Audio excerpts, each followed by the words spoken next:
Deep down, people know that they can't predict the future, but it doesn't stop many of us from trying. This week, we're going to talk to investors on why data is for preparation, not prediction.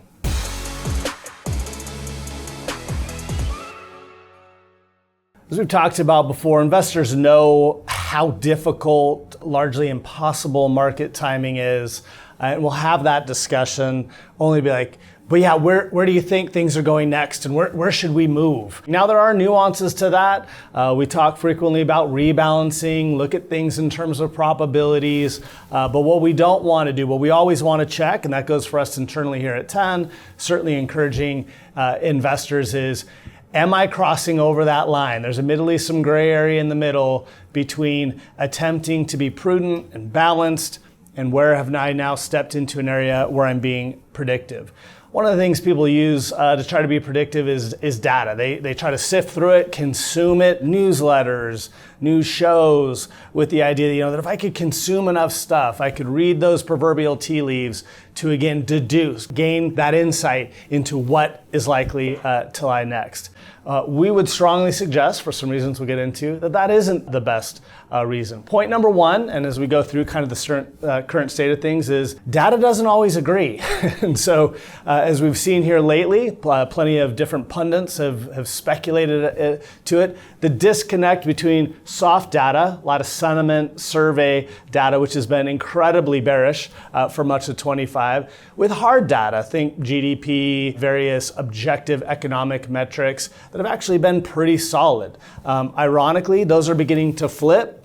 Historically, different ones in hindsight seem to have been leading indicators, but without any kind of consistency to that pattern. Trying to use this data, let alone when that data conflicts, can be very, very difficult to glean that insight into what lies next. As I suggest right now, go back to April, you're hitting historic levels, low levels on consumer sentiment. Investor sentiment on the CNN Fear and Greed Index was down in the low single digits, only to rebound here of late. At the same time, that hard data has begun to disappoint. Particularly disappointing in the most recent ISM manufacturing data is of all the different aspects of it that were dropping, the one that actually rose was inflation. And this was a point that, again, Brian Westbury of First Trust pointed out this week.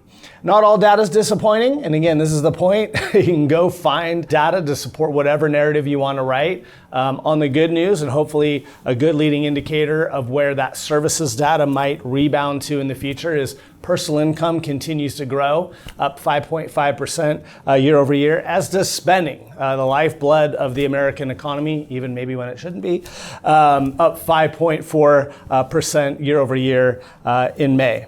One of the other reasons using data is so difficult, outside of it doesn't often agree, it can be in conflict between hard and soft data, et cetera, is that it doesn't take in, particularly if we're thinking about it for equity investors, doesn't take into account one of the most important variables to where the market might be headed from a probability perspective next, which is expectations. As we've told you, the economy and the market are not always the same thing.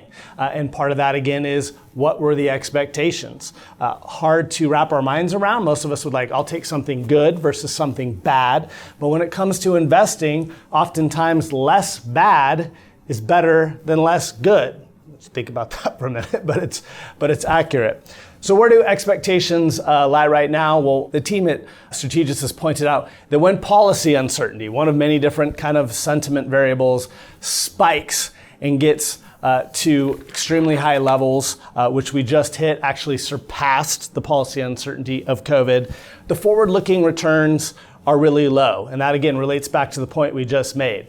Low expectations are very good. When sentiment bottoms out, when confusion reigns, Buffett's old axiom is when there's blood in the streets, whatever works for you mentally to think, when it feels bad, usually is a time, if not to hold, maybe to buy into markets for long-term investors. Put simply, after all the tumult of April, again, a low hurdle was established, and that, rather than having any kind of perfect clarity or certainty within the markets, is what's led to a lot of the rebound that we've seen here in the last 6 weeks. So then what do we use data for? Well, does it have any use? It's for preparation, not prediction. What does that mean? So much of being an investor is that ability to think calmly, rationally, and something that can be very, very challenging. This money is connected to our families, to our dreams, to our goals, aspirations, etc. How do we stay in that place? Well, one of the best ways to do it is to avoid surprises, to have a recognition, perhaps even knowledge of the things that could go wrong coming down the road so that when they do, again, you don't panic, you don't freak out, hit the sell button, only to again see, as we've seen time and time again, markets rebound in rather resilient fashion. That emotional preparation, that understanding the lay of the land is why we want to always stay on top of what's going on. Now, digging deeper for some of the things we do here, sure, there's some ways that we use that information to asset allocate, but again, not in any kind of a predictive fashion. Really approaching things with the humility of understanding we don't know what's next. We need to be prepped for everything and have a plan for how to adjust if any number of different things may play out.